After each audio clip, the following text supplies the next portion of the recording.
Even after the girls protest, laugh at, and groan over Big Bob's depiction of them as marriageable prizes in a dangerous game, he has told the boys that any young man who wishes to have one or the other in marriage must forfeit his life.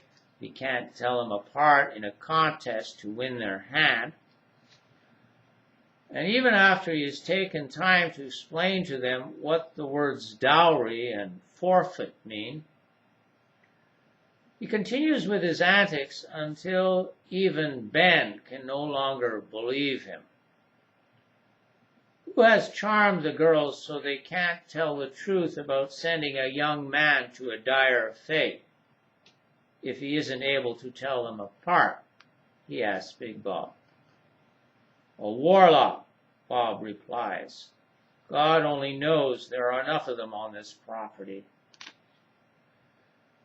After being forced to give Ben an account of warlocks that, as Frank rightfully points out, fails to explain why they should be on the Beaupre property, or for that matter, how they could have charmed the Dewey sisters, Big Bob all of a sudden goes off in another direction by having the boys turn around so they're facing away from Judy and Jody.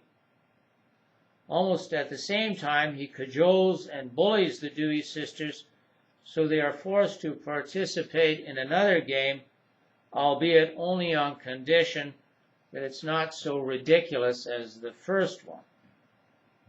Following his instructions, they move around and change places while the boys' backs are turned. After being sufficiently satisfied that the girls have moved around enough so that the boys have no idea who is standing where, he then tells them to turn around and point out who is Judy and who is Jody. Go on, he encourages them. Try your luck. All that's riding on it are your lives. Later, after Big Bob has symbolically executed both Frank and Ben for having guessed wrong, they took Judy to be Jody the first time, and then when they played the game a second time, they took Jody to be Judy. The five of them walk down to the river so that the boys have the opportunity to see the rest of the property. Note, it may be that Frank and Ben guessed right, but it would be impossible to find out about this unless the girls were to admit that they themselves were playing a trick.